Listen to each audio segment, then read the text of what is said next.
नमस्कार मित्रांनो, तुकाराम मुंढे यांच्या बदलीसाठी तब्बल 250 कोटींची सुपारी. महाराष्ट्रात सध्या एकच नाव चर्चेत आहे, तुकाराम मुंढे.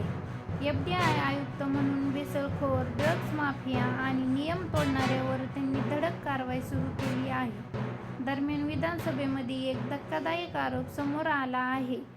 मुंढे यांच्या बदलीसाठी तब्बल 250 कोटी रुपये गोळा केल्याचा दावा करण्यात आला. यावर प्रतिक्रिया देताना मुंढे म्हणाले, मी कोणाच्या दबावाला बळी पडणार नाही.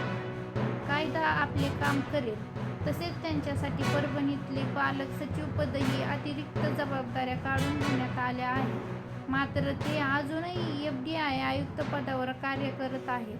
त्यांच्या जागी डॉ. चंद्रकांत फुलकुंडवार यांची नियुक्ती केली आहे.